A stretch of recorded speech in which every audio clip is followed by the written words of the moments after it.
das asas da Vivax. Nós sempre aqui estamos contando histórias de pessoas que protagonizam. Primeiro, elas protagonizam na vida delas, passam pelos seus desertos, se movimentam, se reinventam e, é claro, fazem a opção da escolha de serem felizes, independente das suas dificuldades. Genial! Um jovem tem protagonizado já de muito tempo no mundo business aqui da cidade de São Paulo.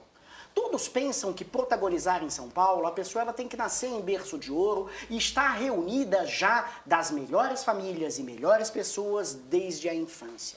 Bem ao contrário, ele é oriundo de uma cidade do interior catarinense, Canoinhas. Em determinado dia resolveu vir para São Paulo com uma mão na frente e outra atrás. Mas ele trouxe com ele o sorriso, o carisma, a dedicação e a vontade de vencer. E hoje, é claro, ele está aqui na Rede Vivax de televisão, fazendo um programa, um daqueles que já é líder de audiência, quando nós falamos em backstage. Hoje eu converso com Edras Graff. E quem é Edras Graff? Prazer, Luciano. Eu acho que Edras Graff é essa pessoa que tem um sorriso para a vida. Eu sou um cara que eu sempre digo assim, a minha frase é assim, eu sempre digo sim para a vida. Independente de onde a gente esteja, das circunstâncias que estejam acontecendo. E dizer sim para a vida é você encarar com o melhor dos olhos todas as suas circunstâncias. Porque eu acho assim, Luciano, a nossa vida, ou a gente ganha ou a gente aprende. Ou seja, a gente está sempre ganhando. Né? A tua chegada em São Paulo, certamente as portas elas não estavam abertas, tu não conhecias ninguém e começasses a bater de porta em porta. Como é que foi esse desafio? Na verdade, eu não bati de porta em porta, eu soltei panfleto por panfleto. Porque eu vim, na verdade, para São Paulo, né? Eu havia quebrado em Balneário Camboriú, tinha alguns negócios que eu tinha colocado que era na área de publicidade, enfim. E eu trabalhava com TV, eu tinha um programa lá em Balneário Camboriú chamado Sociedade com Edras Graff. E muito novo, né? Eu tinha uma idade, tinha 22, 21 anos, não soube administrar os negócios, né? E não consegui dar longevidade. E de certa feita, quebrei. E quando eu quebrei, eu fiquei recluso, Luciano, em Balneário Camboriú por mais de 1 ano e meio, quase 2 anos. Quando eu digo recluso, eu que já tinha uma estrutura financeira ali em Balneário Camboriú do que eu vinha fazendo, eu fui morar no fundo de uma salinha comercial na rua 700, onde eu não tinha nem chuveiro para tomar banho. Eu tive que improvisar um pedaço de cano e fiquei ali. Um pedaço de cano onde tomava banho e eu fiquei ali recluso num quarto sem janela durante 2 anos. Mas foram os 2 anos, talvez 1 ano e meio, 2 anos mais felizes da minha vida. Porque eu estava passando por aquela situação, mas eu resolvi dizer sim para a vida. E o que foi dizer sim para a vida? Foi viver no máximo da intensidade que eu tinha naquele momento. Eu tinha aquele quarto, eu não tinha um mundo, mas eu tinha eu. E eu sabia que se eu aprendesse a acessar eu mesmo naquele local, eu teria o mundo ali. E para mim, posso te dizer que eu encarei com muita tranquilidade. Em nenhum momento eu achei um peso, um fardo, eu achei ruim um garoto, porque assim, você pega um garoto de 22, 23 anos, no ápice da sua juventude, né, ter que ficar em casa, eu não ia pra balada, eu não ia pra festa como que eu vou hoje, eu não saía, eu não tinha círculo social, porque eu não tinha dinheiro, tinha acabado de quebrar, eu moralmente estava assim com a minha moral lá embaixo, numa cidade, né, que eu amava, que era Balneário Camboriú, que eu amo até hoje, e pra mim eu encarei o desafio como um autoconhecimento. Mas, Edras, quando tu falas em quebrar com 22 anos de idade, isso significa que tu já vinhas protagonizando, investindo e prosperando desde muito novo. Quando tu saísses de Canoinhas? Eu saí de Canoinhas, eu tinha 15 anos. Né? Eu saí na época, a minha mãe ela é professora do estado, né? do município, do estado de Santa Catarina, do município de Canoinhas. Acabou de aposentar, esse foi o ano que ela se aposentou. Para ela foi um baita de um prêmio, né? 35 anos de licenciatura. E eu perdi meu pai muito cedo, né, Luciano? Eu perdi meu pai, eu tinha 10 anos de idade. Eu tinha 10, minha irmã 15, minha mãe 36 anos e meu pai 38. Subitamente ele teve um AVC, né? Decorrente de um aneurisma cerebral e ele veio a falecer. E o meu pai, quando ele faleceu, ele deixou muitas dívidas e muitos problemas financeiros para minha mãe resolver. Então, desde muito criança, a minha mãe ela foi muito esperta, muito sábia, na verdade, em conduzir a vida minha e da minha irmã para a gente sair para o mundo. Desde o primeiro dia, no dia que foi o velório do meu pai, cidade lotada, meu pai era comerciante, uma pessoa muito bem relacionada no município, com muitos amigos, e ele morreu extremamente endividado. E no dia do velório, minha mãe tirou eu e minha irmã do velório, né, na casa fúnebre cheia, e ela falou assim para mim e para minha irmã, olha, a partir de agora, para o resto da vida, seremos nós 3, esse núcleo a gente não vai nunca perder, mas eu quero que vocês saibam que eu quero que vocês vão para o mundo. Quero que vocês vão aprender. E com esse reflexo, com 10 anos de idade, mesmo com o teu pai com algumas dívidas, algumas dificuldades financeiras, tu vivesses num lar de muito amor. Muito, muito, muito, assim. Eu acho que eu nasci, acho que no lugar certo, na família certa, né? Minha família, meu pai, minha mãe sempre adornaram a gente com muito amor, com muita educação, com muito respeito. Depois eu tive uma sorte muito grande da minha mãe casar de novo, né? E o meu padrasto é uma pessoa que me ensinou muito princípios, né? Meu padrasto, ele nunca se meteu na minha educação, mas ele sempre me passou os melhores princípios de honestidade, trabalho duro. Ele continuou sendo aquela referência masculina que tu já tinhas no teu pai. Sim, sim. E sempre passando isso, sabe? E isso para mim sempre foi muito forte, sabe? Então, assim, eu sempre segui uma vida com muita retidão, baseado na honra que eu tenho hoje na minha mãe e no meu pai, né, que já faleceu, e também nos princípios que eu aprendi com o meu padrasto. Edras, quando a gente fala de inadimplência, dificuldades financeiras, empreender, comércios que fecham, tu comentaste que o teu pai, ele acabou passando por uma grande dificuldade, Sim. faleceu muito novo e a empresa, o negócio estava altamente endividado e a tua mãe teve que gerir esse negócio. Com o falecimento dele, a família fechou esse negócio familiar ou ela manteve aberta? Não, a gente fechou, né? Porque, na verdade, assim, minha mãe, ela já era professora, né? E o que aconteceu, Luciano? A minha mãe, extremamente endividada, ela saiu trabalhar 60 horas semanais. Então, ela estava lotada no município, no estado, de manhã, de tarde, de noite, inclusive, né? Sábados também. Então, naquele momento, eu perdi o meu pai de um lado e eu perdi a presença da minha mãe, porque minha mãe, ela se destinou a trabalhar para tentar dar o máximo que ela poderia para minha mãe, para minha irmã e para mim, né? E aí eu tive um convívio muito íntimo com o meu avô. Meu avô, ele era um cara, era um gentleman, assim, né? Ele foi foguista, né? Ele alimentava caldeiras de trens, né?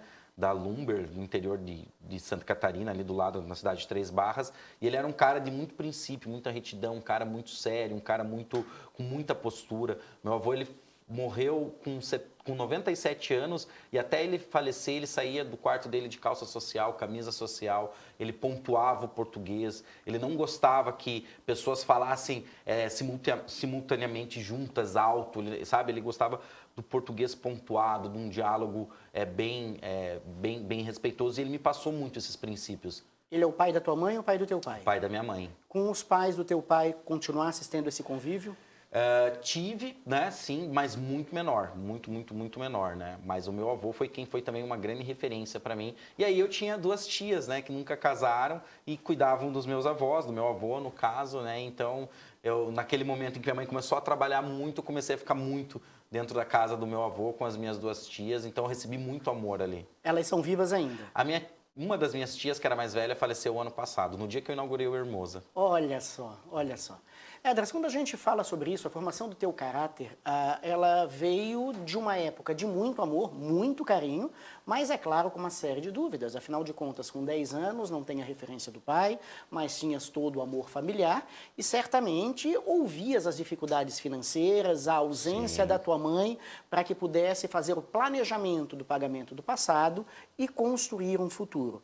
Tu achas que isso te abalou moralmente? Isso mexeu no teu caráter, na formação daquela criança ainda, que claro, uma criança numa fase de pré-adolescência que está na constituição daquilo que ela quer ser no futuro? Eu acho assim, Luciano, sinceramente, aquilo me traumatizou e me limitou por muitos anos, assim, porque você toma para si aquelas limitações, né? E talvez você acha que aquilo seja parte do seu destino. E uma coisa que eu entendi é que quando você fala em honrar o pai e mãe, né? Quando você vê uma situação dessa, quando você é muito novo, você não entende que honrar pai e mãe é você criar a sua história de vida. Então, por muito tempo, eu tentei reviver essas histórias do meu pai, sabe? Então, é uma coisa que até você ter o discernimento, o aprendizado de olhar e falar, olha, era a vida dele, era a história dele, e eu agora tenho que traçar a minha história, né? Eu não tenho esse mesmo karma, esse mesmo destino. É muito difícil você fazer essa desassociação, porque você acha que a escassez financeira ela segue com você. Isso é muito difícil. Hoje eu lido com isso até hoje. A escassez financeira, na minha mentalidade, no meu sentimento, eu tenho que trabalhar ela continuamente, diariamente, para me sentir uma pessoa próspera e abundante. Dos teus 10 aos 15 anos, vivesses em Canoinhas, que por mais que seja uma cidade de interior, é de um povo que abraça, de um povo que sorri. Aconselho a todos a fazer a visita em Canoinhas, a cidade é maravilhosa. Como foi a tua vida? Com a referência do teu avô, estavas estudando, já pensavas em empreender e por que da decisão de muito novo ir para Balneário Camboriú? Eu já, na verdade, desde pequeno tive o veio empreendedor, sabe? Sempre trabalhei, eu com criança vendia, gravava CD para vender para as pessoas, vendia DVD, sabe? Montava lojinhas com a mulher que trabalhava lá em casa. Eu sempre gostei desse fluxo de vendas e comunicação, né? E na verdade, com 15 anos eu não fui direto para Balneário Camboriú, eu fui para Curitiba, onde eu fui fazer faculdade de Direito lá na Unicuritiba. Há 15 anos, passasses no vestibular? Não, 15 anos eu fui para fazer o terceiro ano em Curitiba. Terceiro ano em Curitiba. E a minha mãe, com todas as dificuldades financeiras, ela ainda arcou o meu terceiro ano no Positivo, que é uma faculdade, uma escola particular, né, com um terceirão bem qualificado ali, e eu fui para lá. Minhas filhas estudaram no Positivo. Lá na Batel? Isso, minhas filhas estudaram no Positivo. Elas estudaram desde criança, quando elas saíram de Florianópolis com a minha separação e foram com a mãe morar em Curitiba, então elas fizeram o ensino fundamental, o médio, e depois o pré-vestibular. A Luana, minha filha mais velha, se formou em Direito pela Faculdade de Curitiba. E por que Direito? Porque assim, eu muito novo, né? Para você sair do interior, a minha mãe mais ou menos deu 3 opções, né? Você tem que ou fazer engenharia, ou direito, ou medicina, né? Medicina eu teria que passar numa pública, não era nada do meu perfil, engenharia muito menos. Eu achava que o dom que eu tinha para comunicação eu utilizaria no direito. Eu falei, não, então eu vou para fazer direito. Chegasses a fazer a prova da OAB? Não cheguei a fazer a prova da OAB, porque aí eu comecei a empreender no meio da faculdade. E assim, Luciano, quando eu entrei na faculdade de Direito, eu de cara fui fazer estágio.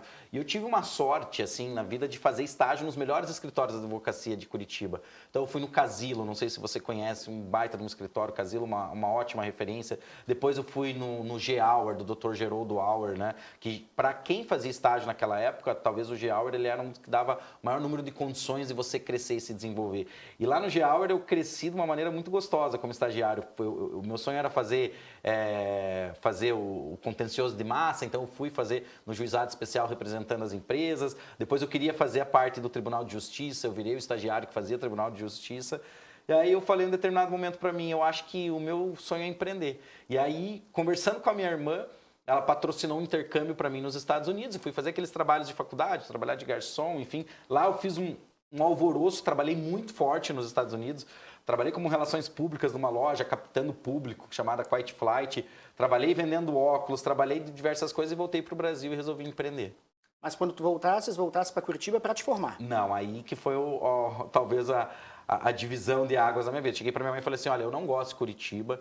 De verdade, assim, eu acho que o mundo corporativo, essa carreira corporativa não é para mim, eu não me identifico, né? Eu quero ir para Balneário Camboriú e empreender lá. E na época eu conheci uma empresa de suplementos, de multinível, que tinha negócios físicos, e eu estava estudando isso. Eu falei, olha, eu quero ir abrir uma sede física dessa em Balneário Camboriú. E a minha mãe olhou e falou assim para mim, olha, Edras, vou ser sincero para você, te segurar eu nunca vou conseguir, você sabe das nossas condições e você sabe que você não tem um abrigo financeiro. Se você acha que é isso que teu coração diz, se você tem força para isso, vai. Edras, uma das coisas que me chama a atenção é que tu chegasses em Curitiba, vindo de Canoinhas, um mero desconhecido. Como é que tu conhecesses aqueles que te deram os estágios, afinal de contas, estavas em escritórios de referência? Na verdade, eu comecei num escritório menor que fazia busca e apreensão, né, para uma empresa de carros, né? Isso aí foi através de uma empresa de estágio que capta, né? E dali do meu currículo eu já comecei a ser indicado dentro da faculdade, sabe, Luciano? Para mim, uma coisa de fazer relacionamentos sempre foi muito natural. E eu acho que isso se tornou natural na minha vida por uma questão de sobrevivência. Né? Aquela velha história do Chacrinha, né? Quem não comunica se trumbica. Então, eu nunca fui o cara assim que esperei as coisas acontecerem, esperei receber os convites. Eu sempre fui um cara de dar muito valor. Então, onde eu estava dando valor e eu ia ao fórum fazer diligência como estagiário, estava lá conversando com as pessoas, entendendo como que funcionava, estava sempre provocando movimento. Eu acho que, se for definir o Edras profissionalmente, é aquele cara que provoca movimento. Olha, quando eu começo a ver e ouvir a tua história, parece que eu estou escutando a história de um homem de 70 anos, de tanta coisa que realizou num curtíssimo espaço de tempo. Para quem não sabe, o Edras acabou de fazer 33 anos de idade, está na idade de Cristo, a idade maravilhosa da transformação, e é claro que ele está transformando não só a sua vida, mas a vida de todos aqueles que estão ao seu redor.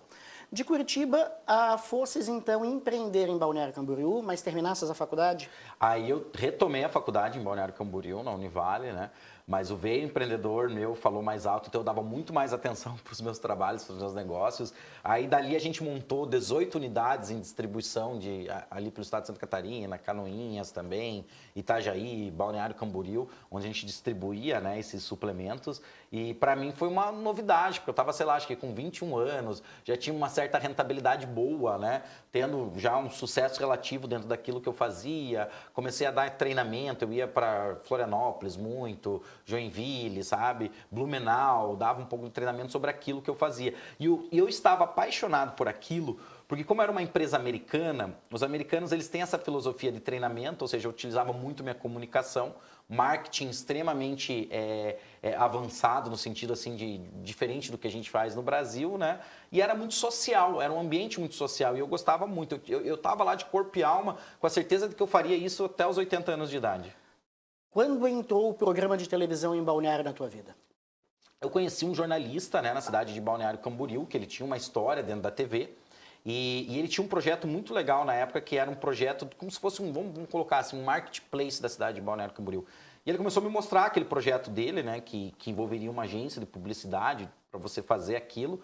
E eu fui topando entrar com ele naquele negócio. A gente formou uma certa sociedade, uma certa, enfim. E foi um cara que me ensinou muito TV, sabe? E ele falou assim, olha, você é um cara que você tem estilo para TV, sabe falar bem, né? E ele frequentava ali o meu espaço onde eu trabalhava. E eu acreditei. E a gente colocou o produto no ar. Só que na época, você tinha que comprar o horário, né? Que era o horário da TV local. Você tinha que comprar a produção, você tinha que vender os inserts, vender os merchants. E ele me ensinava coisas na época que tem fichas que ele me ensinou lá atrás que para mim caem só hoje. De entender certas estratégias de marketing, certas estratégias de comunicação. Hoje, muito do que eu me comunico, eu também aprendi com ele lá atrás. Seria importante eu fazer um corte agora relacionado a tudo que tu me contasses.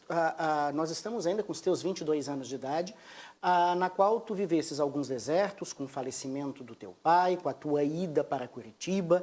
Depois, é claro, com o presente de poder aprender e trabalhar e fazer o intercâmbio nos Estados Unidos. E me dissesses aqui que a tua irmã te ajudou nessa orientação. Queria que tu falasses um pouquinho a respeito dessa situação da tua irmã, porque ela é um pouco mais velha do que tu, como tu comentasses. Teu pai faleceu, tu tinhas 10 anos e ela 15. A tua irmã já estava bem de vida nesse momento lá em Canoinhas? A minha irmã, Luciano, para mim, ela sempre foi uma referência, porque ela desde muito cedo também, eu lembro que nas férias escolares ela trabalhava, ela fazia bombom para vender na escola, ela trabalhava em loja. Isso estou falando de uma menina de 13, 14 anos, né? E isso para mim sempre foi uma referência, né? E a minha irmã, ela foi para Itajaí, ela entrou no comércio exterior e ela se estabilizou muito rápido na vida, né? Ali, ela era muito nova, eu tinha ali 20 anos, ela tinha seus 25, ela já tinha carro, já estava com o apartamento dela lá mobiliado, sabe? Já estava viajando o mundo. Então, assim, ela sempre foi uma referência, porque ela é uma pessoa muito bem organizada, muito bem determinada. E dentro da área dela, ela se tornou uma referência na parte de logística, né? Isso muito cedo, pela garra e determinação dela. Então, ela sempre me inspirou muito em garra e determinação. Independente dos voos que tu desses na vida, tua família sempre foi teu porto seguro. Sempre, sempre, sempre. Minha mãe, minha irmã, né? E minhas tias, assim, sempre para mim. Minhas tias sempre do lado afetivo, assim, sabe? Aquele lado de amor, aquele puro amor, aquela pura conexão, assim, familiar, espiritual, né? A minha irmã, muito na parte, assim, de trazer conselhos, né? E a minha mãe também, né? Minha mãe é uma pessoa extremamente para frente, uma pessoa extremamente muito bem-humorada. Então, assim, quem conhece eu e minha mãe sabe que o bom humor que eu tenho, as risadas, as piadas que eu faço, é porque eu aprendo com ela. Então, assim, é muito engraçado. Até estou feliz que amanhã estou indo para lá e vou ficar alguns dias com ela. Nós somos uma mãe e filho que a gente fica rindo e brincando o tempo inteiro. É o gosto realmente da afetividade. Com 22 anos, com tantas histórias de vida, a gente fazendo um contraponto para hoje estás com 33, então a gente está falando de 11 anos atrás, nós pegamos uma nova geração que não recebe não, que não passa por dificuldades, que vive no mundo digital, é verdadeiramente a geração do mimimi. Tu acreditas que a tua história, ela pode motivar tanta depressão que nós temos hoje na geração atual? Eu acho que sim, sabe, Luciano? Porque o que eu vejo, até eu estava conversando ontem com a Andréa, apresentadora aqui, eu acho que a gente vive num imediatismo hoje, né? Do tipo assim, eu plantei isso aqui, isso tem que colher agora, né? Talvez o mundo digital, por mais que tenha trazido para nós muita facilidade, ele também, de certa forma, ele traz para nós uma falsa percepção da realidade, né? E eu sou uma pessoa que eu entendo que as coisas elas têm que ser projetadas, plantadas e elas têm que ser consumidas ao longo prazo. E isso foi um assunto que eu tive com você quando eu fui fechar o Backstage, né? Eu falei, eu quero fechar o Backstage com a certeza de que nós estaríamos com esse projeto no ar daqui a 10 anos. Para mim não interessa um projeto para 6 meses, 1 ano. Para mim é um projeto de 10 anos. Porque eu acredito, não é que é comodismo. Eu acredito que os grandes plantios da vida, as grandes colheitas, né, dos plantios, eles vêm a longo prazo. As grandes colheitas da vida vêm em virtude dos nossos plantios ao longo prazo. Nós vamos para um rápido intervalo e já estamos de volta com muito mais do Voe nas Asas da Vivax, hoje com Luciano Pérez e Edras Graff.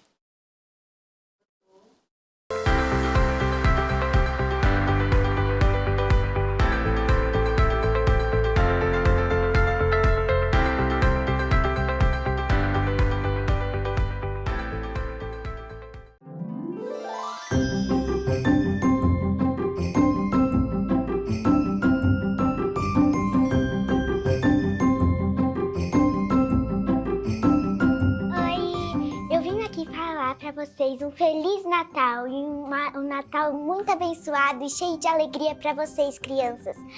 É muito importante a gente saber que o Natal também não é só ganhar presente, também sim ficar com a família e festejar o nascimento do Filho de Deus. Isso é o mais importante do Natal, demonstrar carinho e amor para o menino Jesus. Um beijo, pessoal!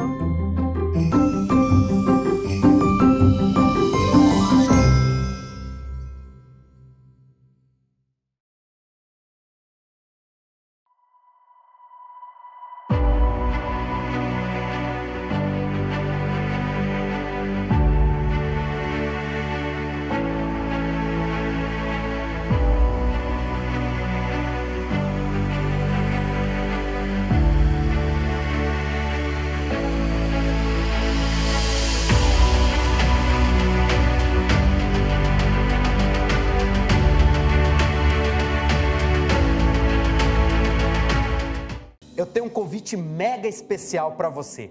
Todos os sábados, às 22 horas, aqui na Vivax TV, o programa Backstage com Edras Graff. Os bastidores de tudo que rola e tudo que acontece nos melhores eventos aqui da cidade de São Paulo. Então, acompanhe com a gente todos os sábados, às 22 horas, aqui na Vivax TV.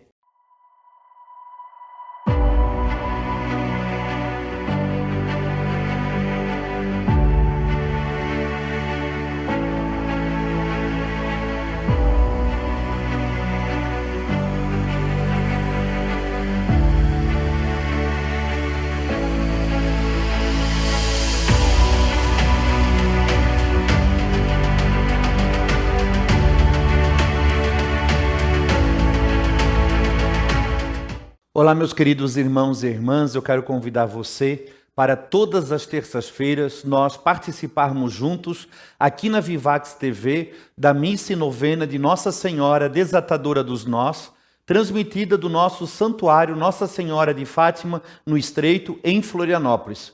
Convide, divulgue para seus amigos, familiares, para que eles possam estar junto conosco e formarmos essa grande corrente de oração. Todas as terças-feiras, às 20 horas, aqui na Vivax TV, missa e novena de Nossa Senhora Desatadora dos Nós.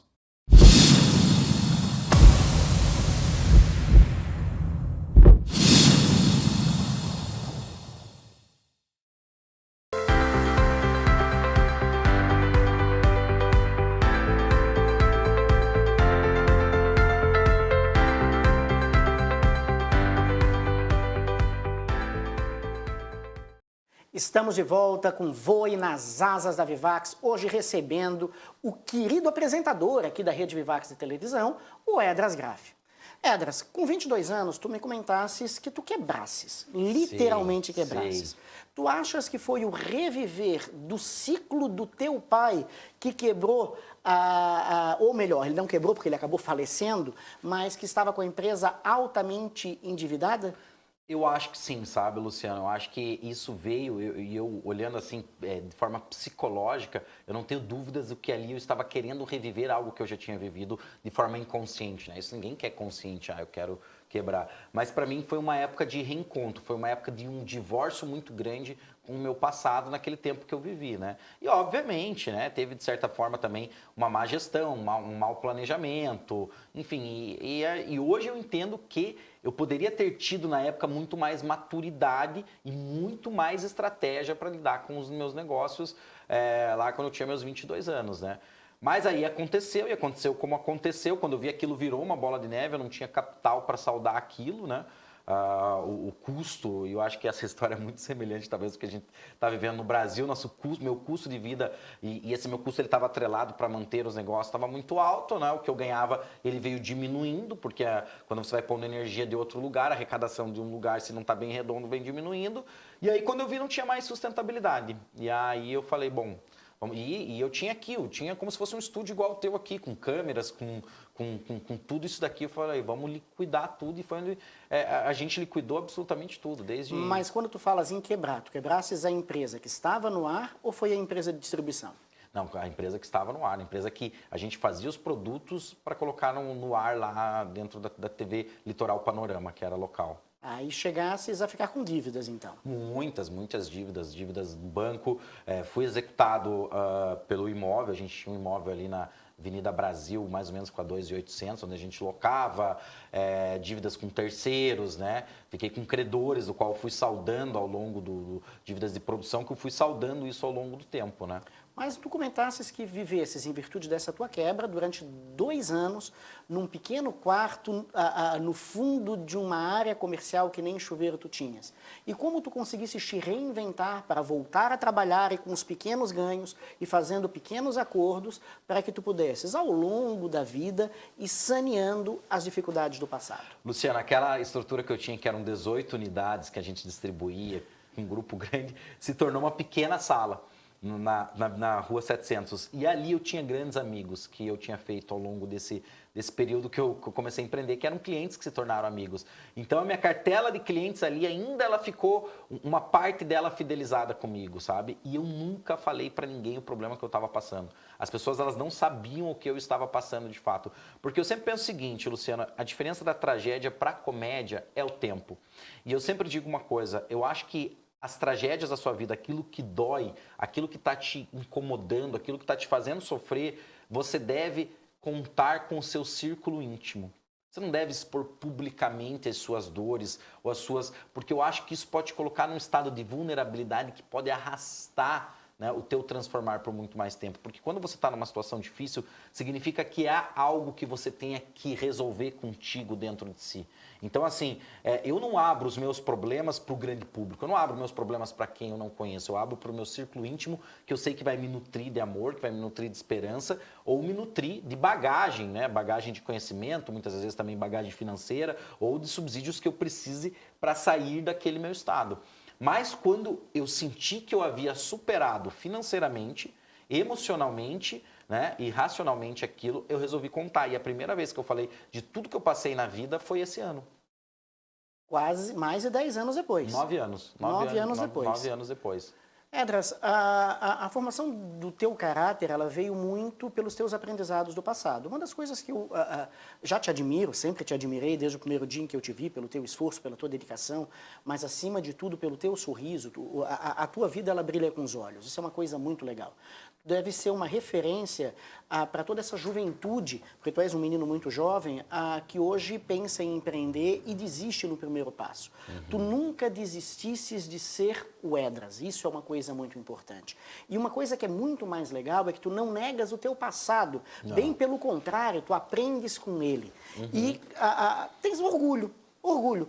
Por mais que todas as dificuldades elas tenham batido na tua porta, e isso faz parte do crescimento de qualquer soldado de Deus, as dificuldades elas vêm, tu pegasses essas dificuldades e aceitasses o moldar das mãos de Deus para que tu pudesses hoje estar alcançando, estar voando de forma muito mais elevada. E as tuas referências de Balneário Camboriú e de Canoinhas continuam as mais abertas. Afinal de contas, esse ano tu vais fazer a virada do ano em Balneário Camboriú e voltas com todo esse esplendor desse empresário de sucesso que tu és. Qual é esse gosto de saber que a cada dia tu estás vencendo? Eu acho assim, sabe, Luciano, eu acho que a gente tem que ter, eu acho que somente a gente sabe as nossas dores e os prazeres de ser quem somos, né? Essa acho que para mim é uma frase muito forte. E eu acho que a gente tem que ter orgulho, felicidade e carinho daquilo que a gente vive, sabe? A gente não tem que ter vergonha. Eu acho que se você está numa situação ruim na sua vida, ou uma situação boa, que isso é muito relativo, você não tem que ter vergonha de quem você é. Você não tem que ter vergonha da família que você vem ou dos problemas que você possa estar passando, né? Eu acho que você tem que vestir isso realmente como um processo de aprendizado. Foi isso que eu sempre encarei na minha vida. Então, quando eu vim para São Paulo, eu precisava trabalhar, eu distribuía 1.000, 2.000 panfletos na Avenida Paulista. Eu panfletava na Avenida Paulista para tentar fazer vendas de suplementos nutricionais para eu ter o meu dinheiro para sobreviver aqui. Só que uma coisa também tem um porém. Por mais que você esteja no pior dos seus momentos, você não deve se apresentar da sua pior forma para as pessoas. Porque tem uma frase que eu sempre digo, as pessoas olham o seu exterior, Deus olha o seu interior. Então, cuide do seu interior para Deus e do seu exterior para as pessoas e não confunda o processo, né? Não é porque você está numa fase ruim, você não tem que ter vergonha de quem você é, mas você não tem que mostrar para as pessoas o teu pior self. Eu acho que a tua postura, ela é quem realmente pode lhe abrir portas ou fechar portas para onde você queira estar. Dentro dessa tua frase, que ela é bastante impactante, muito forte, nós podemos dizer que ontem já é passado, que hoje de manhã, há poucas horas, já é passado. Todas as pessoas, elas podem ter um novo recomeço? Sem dúvida, sem dúvida. Independente do que elas tenham feito? Sem dúvida. E eu acho que o primeiro passo, pelo menos para mim, né, funciona para mim isso, acho que o primeiro passo é a aceitação. Sem dúvida nenhuma. Eu, assim, tudo que eu mudei na minha vida não foi lutando contra, foi aceitando.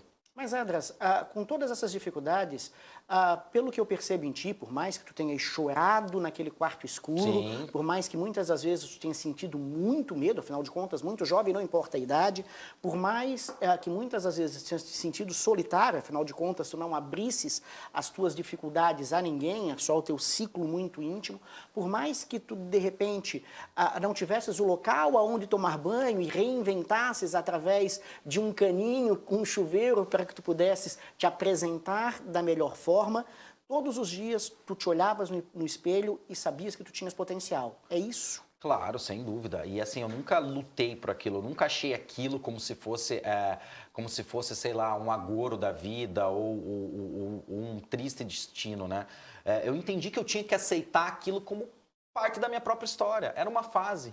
Né? A fase ela não se resume a toda uma história. E uma coisa que eu aprendi muito, Luciano, que eu sempre repito para as pessoas, a diferença do bom ou do ruim é o tempo. Porque quantas coisas há 10 anos atrás que você achava que seriam boas para a sua vida, ou coisas que você achava que seriam ruins, hoje talvez sejam boas, e coisas boas que se tornaram ruins. Então tudo está muito atrelado ao tempo. Então quando eu digo aceitar, não significa você ter o comodismo de falar, tá, é isso que eu vou viver. Não, é você realmente se reconciliar com a sua história de vida. Se reconciliar com aquilo que está acontecendo, se reconciliar com seus pares. Eu acho que a coisa mais importante é você aprender a perdoar a si mesmo, porque eu acho que é inevitável no momento de crise você acumular dor e você, às vezes, você se sentir culpado, você depor contra si mesmo. Eu acho que a pior coisa é você depor contra si mesmo. Tipo, ó, você poderia ter feito aquilo, ou se você não tivesse feito aquilo seria diferente, ou se tua mãe tivesse... Sabe, eu vejo pessoas que às vezes passam uma vida de 30, 40... 50 anos falando porque o pai fez tal coisa lá atrás, porque teve uma briga familiar, teve uma dissolução de herança, enfim, aceita isso. Porque quando você aceita isso, você também aceita o ser humano extraordinário que você se tornou devido às circunstâncias contrárias que te trouxeram a isso. E depois que você aceita e que você fica em paz consigo, parece que você limpa o caminho para você construir uma nova história. Edra, você falasse uma coisa que é bastante importante. Muitas das pessoas elas ficam presas no passado e elas não vivem o presente, não conseguem fazer o plantio para ter as colheitas do futuro. Viver as dores, ter as pestes no momento da plantação, elas são reflexo automático de todo aquele que tem que tomar decisão. O grande fato é a diferença de nós sabermos que as decisões que são tomadas, elas não vêm com o intuito de prejudicar o próximo. Então, pelo que eu vejo na tua trajetória, tu investisses no teu negócio que não deu certo, tu empreendesses e não deu certo. E em nenhum dos momentos tu querias sacanear aqueles ao qual tu ficasses devendo. Infelizmente, o fluxo de caixa, por N decisões estratégicas equivocadas, ele não deu certo. O grande problema de hoje em dia é que o ser humano, principalmente por causa da internet, e isso está muito rápido, ele taxa as pessoas pelas decisões erradas como se elas fossem aquilo. E o grande público, ele acaba não dando a oportunidade de conhecer aquele ser maravilhoso que só precisa, de repente, se olhar no espelho e se abraçar. Qual é o conselho que tu darias para as pessoas que estão passando por um grande deserto de vida hoje e não sabem para onde correr? Vivem ainda presas ao passado e acham que o seu presente é única e exclusivamente as coisas que deram errado. Eu acho que a vida ela é tão linda, sabe, Luciana? Ela é tão bela e eu sempre, eu acordo muitas das vezes nos meus dias e eu falo para mim mesmo, universo, Deus, eu faço das minhas orações, me mostre como que é ter mais do que aquilo que eu posso imaginar. E quando é ter, não só no sentido de propriedade ou de posse, mas assim, ter mais alegria, ter mais sorriso no rosto. E eu tenho absoluta certeza, Luciano, que a gente vive num mundo ilimitado. Nós somos ilimitados por natureza e a gente, conforme tem a nossa história, a nossa trajetória, a gente se limita por sentimento, por emoção. Então, eu tenho uma coisa que é um mantra, que eu sempre repito para mim, às vezes em silêncio, quando eu estou com algum problema, eu sempre tenho um mantra assim, solta, deixa a vida te trazer subsídios. Porque às vezes a gente acha que a gente sabe tudo e eu acredito que nós somos muito, ao mesmo tempo que nós somos infinitos e somos especiais na criação humana, eu não tenho dúvida nenhuma que o ser humano é especial na criação humana, mas nós racionalmente o que a gente sabe é muito pouco perto da infinitude da vida. Então se a gente aprende com a natureza das coisas, com a natureza da vida, a gente vê que o mundo é infinito e ele tem um fluxo. Eu não tenho dúvida que a vida tem um fluxo. E a única coisa que pode me impedir de estar nesse fluxo sou eu. É não perdoando, é segurando as pessoas erradas. Eu sempre falo assim, a gente tem que dar para as pessoas na nossa vida e para os negócios raízes e asas. Eu não me cabe a mim te prender, não me cabe a mim olhar para o Luciano e falar, ele é o CEO aqui da companhia, eu quero dar um motivo para ele ficar preso a mim. Eu acho que cabe a mim ter o meu talento, ter um bom relacionamento com você, mostrar o melhor de mim e com isso, se for natural, se for para ser, que a gente esteja juntos durante a nossa caminhada. Eu acho que é isso que a gente tem que aprender. Essa falsa percepção de uma posse que a gente tem mental, eu acho que é a maior besteira do mundo. A gente morre e não leva nada. Tu és incrível. Literalmente tu és incrível.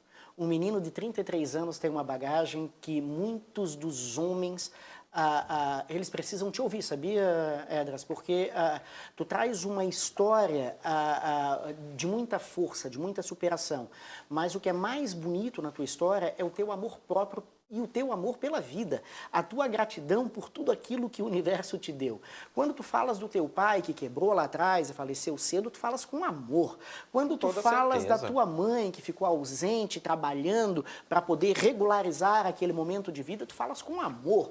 Quando tu falas daquela menina de 15 anos que junto contigo perdeu o pai, estava com a mãe ausente, tu falas com amor. Quando tu falas do teu padrasto, tu falas das referências, dos teus avós, dos teus amigos e até daqueles que um dia te sacanearam. Então é muito gostoso esse aprendizado, essa humanização que tu dás a si próprio, à vida e ao universo. Vindo para São Paulo, imaginavas que tu serias esse gigante que está só no início, só no início. Ah, Luciano, na verdade, assim, eu vim para voltar para a televisão, essa é a verdade, né? Porque eu tinha, o bichinho da televisão tinha me mordido lá em Balneário Camboriú e eu vim com esse intuito, né? Só que eu sabia que eu teria que fazer uma trajetória. Então, quando eu voltei para São Paulo, quando eu vim para São Paulo, eu falo voltei, parece que eu acho que eu já estive aqui em outra época da minha vida, né?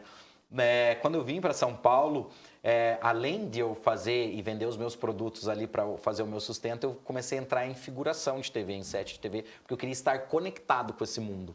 E eu olhava aquilo e me fascinava, né? Eu falava, como que eu vou estar um pouco mais à frente na TV? Como que eu vou me comunicar, né?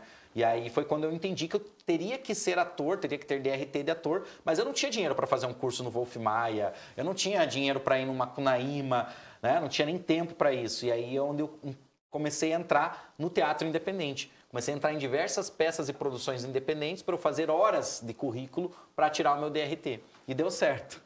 Edras, nessas tuas horas de currículo, em todas essas tuas lutas, em toda essa tua vontade de cada vez mais alimentar o teu corpo, a tua alma e o teu espírito, tu passasses a fazer uma série de conexões que são muito importantes na tua vida. Eu tenho te acompanhado, não só aqui no Backstage, mas em vários eventos sociais, tanto aqueles que tu publicas nas mídias sociais, tanto aqueles que tu fazes em virtude do próprio Backstage, que foi um pedido teu, que foi uma iniciativa, um sonho teu. É muito legal, assim, tudo aquilo que tu tens de criatividade e vontade de fazer diferente e a diferença.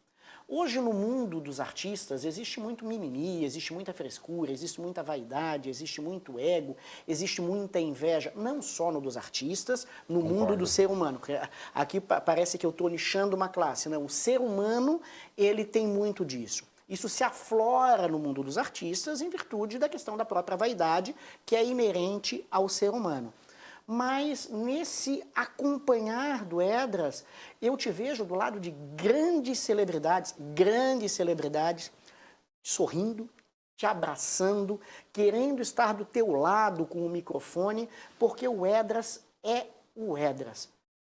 Me fala um pouquinho do que tu sentes relacionado a esse tema, tá? De hoje está se tornando cada vez mais um dos apresentadores, um dos seres humanos mais queridos na cidade de São Paulo. Luciano, eu acho que eu abraço isso da mesma forma que eu abracei o Edras, que estava lá naquele quartinho de guerra dele há 10 anos atrás. É parte da minha trajetória. Eu acho que se eu não quero ser um cara vulnerável no meu fracasso, eu não posso ser um cara que eu me deslumbre no meu sucesso, né? Porque uma das coisas que eu aprendi na vida, que se a vida boa me seduz, a vida ruim também vai me afetar. Então, acho que a gente tem que ter equilíbrio e entender que é uma fase que a gente tem que viver com sabedoria, né? Com respeito, e eu acho que há um desafio maior, que é a humildade, né? Que você tem que estar lapidando, porque eu acho que a vida é esse constante, é essa constância. Hoje a gente está vivendo isso e eu quero viver isso com mais intensidade, aumentar os acessos, aumentar os negócios, sem dúvida nenhuma, mas viver de uma forma natural, sabe? Da mesma maneira que para mim foi natural ter nascido onde eu nasci, ter a família que eu tenho, acho que isso é o meu natural hoje, né? Eu estou nisso hoje, né? Mas assim, o meu ser, ele é infinito, né? O que eu sou, ele é infinito. Mas isso não pode, de certa forma, me deslumbrar, me tirar do meu caminho, ou achar que eu sou melhor ou pior do que alguém. Eu acho que no mundo, de fato, assim, eu não consigo ver que alguém seja melhor ou pior. Eu acho que a gente vive um jogo real. A nossa sociedade, ele é um jogo real. E que você assume as posições em determinados setores e momentos da sua vida. Eu estou nessa posição agora com o Backstage, falo com várias pessoas famosas que hoje tem muitas pessoas que são meus amigos, mas eu sou parte de um jogo muito maior, né? Então... Mas em todo jogo, ou em qualquer relação, seja numa relação marital, seja numa relação empresarial, seja numa relação social, o respeito ele deve prevalecer, né? Sempre, sempre, sempre. E quando eu digo respeito, é por todo esse sistema, né? Que a gente tem por todas as pessoas que estão inseridas. E quando eu chego num evento, para mim, a gente tem desde a faxineira, que garante a qualidade de limpeza do local, que eu acho que é tão importante quanto a celebridade número 1 que está chegando para estrelar aquele evento. Eu acho que é isso que a gente tem que pensar. Somos todos humanos, somos todos seres humanos, e a gente vive histórias diferentes, né? Edras, nós estamos muito próximos ao Natal. Eu queria que tu deixasses uma mensagem de Natal para todos os telespectadores do Voe nas Asas da Vivax e, é claro, do Backstage também. Né? Eu acho assim, sabe? O Natal eu gostaria de falar especialmente de uma pessoa que eu descobri, que se tornou talvez o meu maior amigo ao longo desse ano, né? Que é o nascimento de Jesus Cristo, né? E quando eu entendi, dentro dos meus descobrimentos espirituais, que Jesus Cristo ele assume essa postura mesmo de ser o nosso amigo, nosso conselheiro. Eu acho que a gente tem que celebrar realmente a vida desse que nos trouxe uma maneira diferente de viver, né? E quando a gente olha o mundo lá fora, a gente vê guerra, a gente vê uma briga comercial gigante, a gente vê, às vezes, o mundo ainda tem muitas pessoas que passam fome, mas eu acho que a gente pode se espelhar um pouco na história daquele que trouxe para nós uma visão diferente e olhar, olha, eu posso também fazer a diferença nesse mundo, sendo um pouco mais humano no mundo mecânico, sendo mais carinhoso, estando de verdade com as pessoas, né? Ser menos plástico, ser mais a gente mesmo dentro desse mundo e tentar fazer um pouco mais no ano que vem, sabe? E não é esperar que o mundo faça por você, mas é você fazer essa diferença no mundo. Edras, falas uma coisa que é muito forte. Na realidade, a gente tem que fazer diferente a diferença. Primeiro para a gente, para que isso tenha reflexo na vida do próximo. Eu acho que isso é uma grande sacada para todos aqueles que querem ser felizes. Quando o Edras ele se olha no espelho, ele se vê a imagem e semelhança de Jesus Cristo e falasses que tu, esse ano, te tornasses muito mais íntimo dele? Eu vejo assim, sabe, Luciano, hoje quando eu me vejo no espelho, assim, quando eu me olho no fundo do espelho, eu vejo uma pessoa que tem essa sede de melhorar, que tem essa sede de ser uma pessoa boa para si e para outras pessoas e que é um aprendiz dentro desse mundo. Eu acho que ser um aprendiz é muito gostoso. A gente saber que muito que a gente sabe, às vezes talvez seja pouco, mas a gente já aprendeu muito até aqui. Edras, tu és um gigante.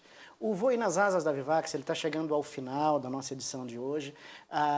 É assim, ó, um dos grandes presentes que a família da Rede Vivax teve no decurso do ano de 2024 foi te conhecer. Tu és literalmente um menino prodígio, não por o empreendedorismo que tu tens, mas pelo amor à vida que tu tens. Tu és um menino que, em todos os aspectos, tu és muito responsável. Em tudo aquilo que tu fazes, tu sempre queres fazer o melhor. Com o nascimento da Rede Vivax de televisão, no ano de 2024, nós tivemos a incumbência, eu, na qualidade de CEO da empresa, de fazer um grande carnaval e várias pessoas conhecidas e desconhecidas foram convidadas para estar protagonizando esse momento. Nós fizemos ao vivo dentro do Camarote Bar Brahma e o teu destaque foi lindo. Lindo não só pela tua vontade de fazer, mas pelo fato de que para ti não existia qualquer espécie de dificuldade, por mais que o cansaço estivesse batendo, por mais que tu pudesses estar lá na qualidade de convidado, afinal de contas, uma das grandes RPs do Camarote Bar Brahma, a Fátima, sempre te convida para todos os eventos, então tu tinhas a qualidade de estar como celebridade, ao lado das celebridades, próximo aos VIPs, e quisesses estar trabalhando, fazendo conexões e dando o teu melhor. As escolhas de vida, elas não muitas das vezes são as mais fáceis, mas elas são aquelas que brotam no coração. E eu olho para ti, eu já te falei isso milhares de vezes, como se fosse meu filho, tens idade para sê-lo, mas assim, o teu sorriso, o teu brilho nos olhos, eles causam orgulho para todos aqueles que convivem contigo.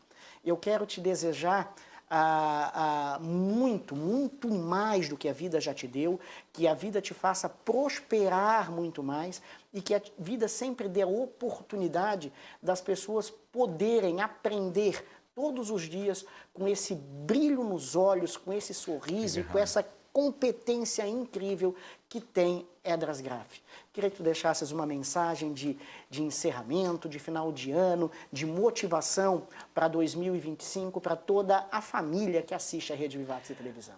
Primeiro eu quero agradecer, eu confesso que eu ainda fico sem jeito, de verdade, de receber esses elogios, assim, porque eu acho que a vida ela é tão, para mim, tão normal que a gente faz, né, no sentido de fazer de coração, que a gente fala, nossa, é uma responsabilidade realmente grande que a gente tem assumido. Mas antes de encerrar, eu quero contar um segredo para vocês, que esse ano, quando foi a virada do ano, que eu já estava lá em Balneário Camboriú celebrando, que eu sempre celebro lá, um dos meus pedidos que eu pedi no meu coração a Deus foi que eu voltasse para a TV nesse ano de 2024.